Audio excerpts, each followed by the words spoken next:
Sa umaga, tanghali at gabi po sa ating lahat dyan sa all over the world guys at sa kabuong mundo. Ito po yung ating updates for today na tungkol sa Kim Pao ganap. Bago natin pisahan yung ating intro guys ay gusto ko lamang po batiin yung mga tao dyan. Yung mga senior dyan, yung mga fans natin dyan. Maraming salamat po sa inyong lahat. Kaya heto na po, introduce natin ng ating intro. Pasok!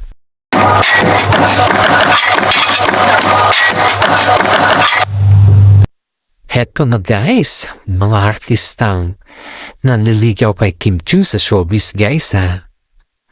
Sa kasalukuyan ngayong April 2026 ngayon lang po guys ay si Paolo ang kaisa-isang aktor na hayagang inuugnay at nanliligaw or di kaya guys is nasa seryosong yugto ng kanilang relasyon ni Kim.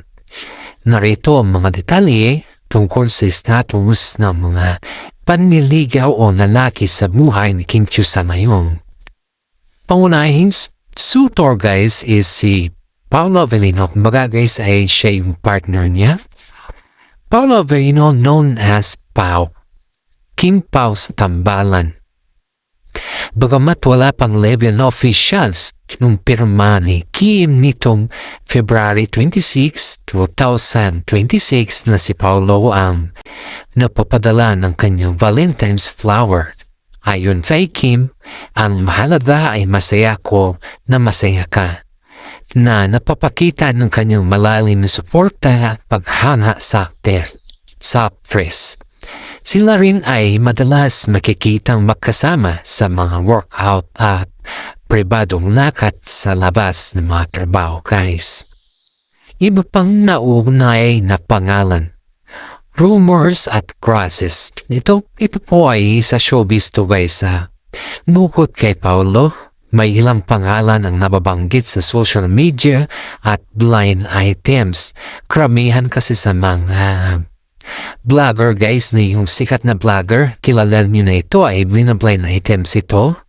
Bagamat karamihan ay mga biro o hindi kumpirmado. Emilio, It's Showtime. Kasama niya Showtime to guys noong September 2025. Nag-viral lang isang segment na It's Showtime kung saan isang contestant na nangangalang Emilio ang nag-confess ng kanyang paghanga kay Kim. Ngunit ito ay bahagi lamang ng katuwaan sa show. Ito si Juan guys, isa itong abogado si Emilio. Taga Cebu rin po to kaya halos kababayan ng Likini ito guys. Isang bilyonaryo. May mga lumabas na balita noong early 2024 to 2025 tungkol sa isang hindi pinangalan ng bilyonaryo na di umano'y napapadala ng regalo kay Kim. Ngunit nanatili itong usap-usapan at walang matibay na ebidensya. Ito yung brand items nila noon guys na businessman na may lahing Chinese din sa Pilipinas kasi ang laki ng negosyo at nanliligaw ito pero hindi man kinumpirma ni Kim kasi itong nabibigay ng bulaklak din kay Kim before. Pero ngayon guys ay hindi pa naman kinonfirm ni Kim. Siyempre pag mabigay ka ng bulaklak sa isang babae, ibig sabihin nun may intention kang ligawan siya, diba? Baga ba is starting mo na mga kaibigan nun guys. Mga crush sa showbiz. Sa mga compilation videos ng mga fans ba, madalas din nababanggit ang mga aktor na dati na napapayag na paghanga sa kanya. Chinita Charm, kagaya ni Oliver Mueller, na naling sa kanya noong 2024 at ilang mga baguhang aktor, ngunit wala sa mga ito ang nawi sa forma na panliligaw. Mga ito kasi guys, ang dami mga newsens din ang nakatanda crush kay Kimi dahil nakikita kasi nila na si Kimi ay nakafocus sa trabaho at focus lang sa kay Paolo Avellino, yung focus sa trabaho, focus sa love life din at hindi siya masyadong palagala paminsan-minsan lang. Kaya yung makikita sa kanya na kaugalian ng isang babae ay nabibighani ng mga new generation sa ngayon. focus ni Kim ngayon. Ang focus ni Kim ngayon guys is sa kabila ng mga manliligaw ba. Pinibigyan din ni Kim ng kanyang focus ay ang kanyang career, pamilya at personal na paglago. Ito yung business niya guys ba. Sa katunayan, kaka-celebrate lang niya ng kanyang 20th anniversary sa industriya noong April 2026. Ngayon lang to guys. Kaya aabangan natin yung susunod na updates kay Kim Chiu guys ha.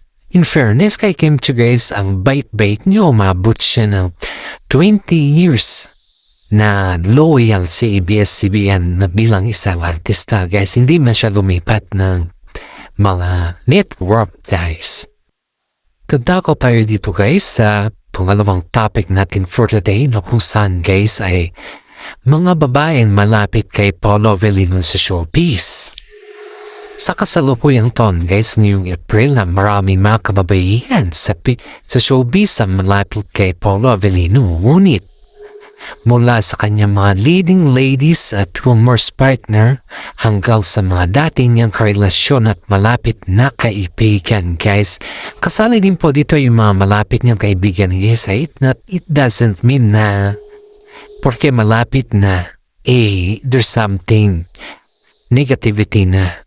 Narito mga babaeng malapit sa aktor ngayon at ang kanilang malaging connection. Dito na tayo papasok guys.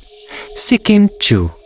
Si Kim Chiu ay siya ang kasalukuyang partner ni Paolo Avellino. Kumbaga sa tambalan, is Kim Pao partner pa. Status nila is rumor girlfriend at wife. At higit sa lahat ay main love team din sila. Kaganapan, sila ang pinakasikat na tambaran ngayon.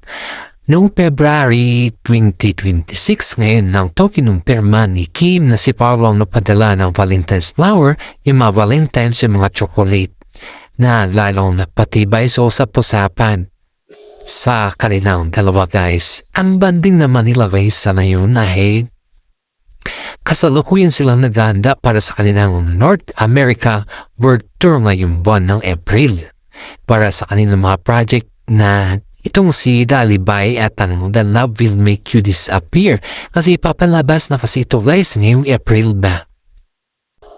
Pangalawa is si Janine Gutierrez, ang ex-girlfriend ni Paolo at close friend. Status sila dati guys is dating partner sila at ang kanilang code name sa kumbaga istambalang name pa is Paungin. Kaganapan nila dati guys is bagamat na pabalita nung nagiwalay na sila noong 2024 to 2025 nananatili silang magkaibigan sa ilalim ng parehong talent manager. Ngayong 2026 guys ay si Janine ay madalasing may ugnay kay Jericho na ang kanyang boyfriend sa ngayon at ang kanyang karelasyon. Pangatlong guys is si Nadine Nustre. Bagong katrabaho ni Paolo Avellino. Ito yung status nila guys is yung leading lady sa bagong project. At kaganapan, nagkaroon ng malaking buzz sa showbiz nang magkaroon ng collaboration sila Paolo at Nadine noong huling bahagi ng 2025 at early 2026. Ngayon lang to guys. Naging issue pa ang ito sa ilang mga Kim Pao fans na naging protective sa tambalan nila Kim Chiu at saka si Paolo Avellino. Nagkaroon kasi ng issue na rason, ito yung sinasabi nila na pinagsiselosan din ni Kim Chiu guys na hindi man pinalata ni Kim Chiu. Kaya nagkaroon nito ng misunderstanding sa mga fans ng Kim Pao at saka sa movie nila Paolo Avellino at saka na din guys. Sofia Andres, co-star yung sa Dalibay. Ito yung co-star ni Paolo. Status, close and co-star and on-screen viral. Kaganapan nila ni Sofia guys ay si Sofia ang gumaganap na kontrabida or third wheel sa serye ng Dalibay. Dahil sa tagal ng kanilang pagsasama sa set, naging malapit din sila bilang magkaibigan sa trabaho. Kaibigan ng kasing turing ni Paolo dito guys kasi ramdam ko si Sofia na hindi man pwedeng Magkamali si Paulo kasi bantay sarado ito kay Kim Chu. LJ Reyes. Ina ng kanyang anak na si Archie, status is ex-partner at co-parenting kanilang status guys. Ang kaganapan nila guys ay nananatiling malapit si Paulo sa kanyang anak na si Aki at nananatili ding maayos ang kanilang ugnayan ni LJ Reyes.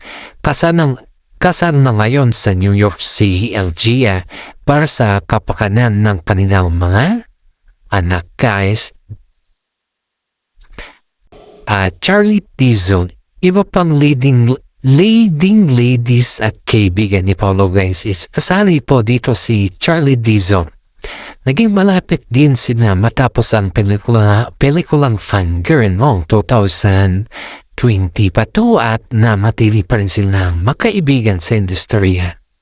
Kasi Casey Concepcion guys ay isa sa mga babaeng na link sa kanya noon na nanatil pa rin bahagi ng kanyang showbiz history. Pero in fairness guys, yung side ni Casey kasi ayaw kay Paolo Avellino kaya medyo nakanayo yung kanilang pakiramdam o yung kanilang feelings kasi hindi naman kasi pabor yung side ng babae kay Paolo Avellino kasi nga may anak si Paolo at nababas yung babae dahil yung babae wala mang ganun na kuwan ba, experience at wala naman siyang boyfriend kundi si Paulo lang guys.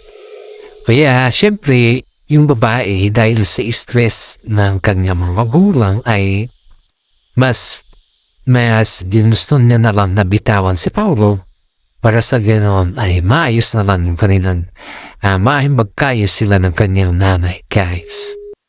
Pangatlong topic natin for today guys is paano pakikisamahan ni Paulo Avellino si Kim Chu guys. Siyempre, natural naman yan na tanungin natin ayon dito sa ating legit na sources guys ay sa kasalukuyang takbo ng kanilang relasyon ngayong April 2026 ngayon ng to guys ay nilalarawan ang pakikitungo ni Paulo Avellino kay Kim Chu bilang isang kombinasyon ng pagiging protective, mapang-asar at tapat na suporta. Ganyan po si Paulo sa kanila at mga narito ang mga paraan kung paano pakisamahan o alagaan ni Paulo si Kim Chu guys. Una, ang pagiging protective. Kilala si Paulo sa pagiging seryoso pagdating sa seguridad ni Kim. Noong nakarang buwan guys ay nag-viral ang balitang tungkol sa kanyang pagpapaalala sa mga taong kumukuha ng letra po sa tapat ng kanilang bahay nung walang permiso guys. At ayon kay Paulo mahalaga sa kanyang privacy ni Kim. Lalo na ito ang nabibigay sa actress ng peace of mind which is very true naman. Kasi ang pagkuha ng isang litrato na hindi ka man nagpermisyo as permission ay ibang usapan na kasi maganda kung nagtanong ka na pwede ba kitang kuha ng litrato okay lang ba sa'yo? That symbolize na nire-respeto mo yung artista o yung idolo mo. Kasi kailangan pa rin dito sa respeto hindi man pwedeng porque idolo mo siya anytime ka na lang pwedeng kumuha ng litrato sa kanya. And that's good for Paulo kasi masyado siyang protective kay Kim Chu. Ang pagiging protective ni Paulo guys, kilala si Paulo sa pagiging seryoso sa seguridad ni Kim. Noong nakarang buwan guys ay nag-viral ang balitang tungkol sa kanyang papaalala sa mga taong kumukuha ng litrato sa tapat na kanilang bahay na walang permiso. Ayon kay Paulo guys ay mahalaga sa kanya ang privacy ni Kim lalo na ito ay nagbibigay sa actress ng peace of mind which is very true ito. Kaya opposite attract dynamic. Dahil makaiba sila ng personalidad, si Kim ay masiyahin at maingay. Extrovert. Habang si Paulo ay tahimik at misteryoso. Introvert. Natutunan ni Paulo na sa kanya ang mga biro-biro ni Kim guys.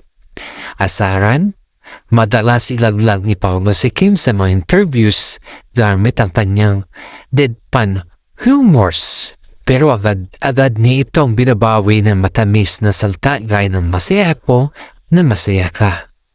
Suporta sa career at health. Hindi lahat sa harap ng kamera magkasamang dalawa. Madalas sila ay mag-workout ng magkasama. Pilots, running at gym bilang bahagi ng kanilang mga banding guys. Sa trabaho naman ay si Paulo ay nagsisilbing acting coach o bagay ni Kim sa kanilang mga mabibigat na eksena sa serye. Ang daalibay guys ay inamin ni Kim na marakian na itumong ni Paulo para mas mapahusay niyang kanyang pag-arte sa mga suspend drama project. Act of service, ito yung pinibigay ni Paulo na mga flowers or mga chocolate ganun ba. Kahit tila matipid sa salita, pinapakita ni Paulo ang kanyang pagpapalaga sa pamamagitan ng gawa at hindi sa salita lang.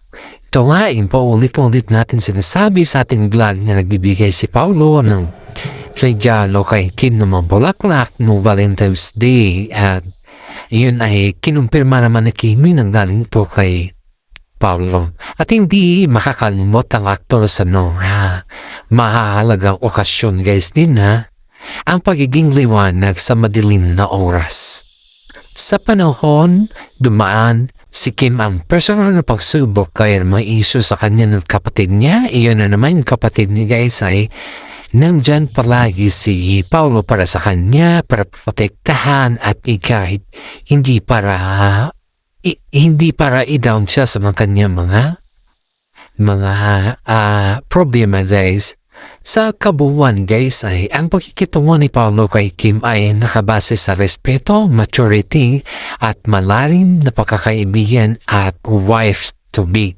Guys, kaya nauwi sa isang special nugnayan ang Kim Paulo. At bago natin tapusin ang ating updates guys ay shoutout ko muna yung mga senior citizen dyan na palagi nanonood sa atin. Maraming salamat guys kasi sa malaking tulong na po ito para sa atin. Always think positive and pray to the God kasi ang pagiging positibo ay nakakagaan po yan sa pang-araw-araw natin. Once again, maraming salamat at God bless po sa ating lahat.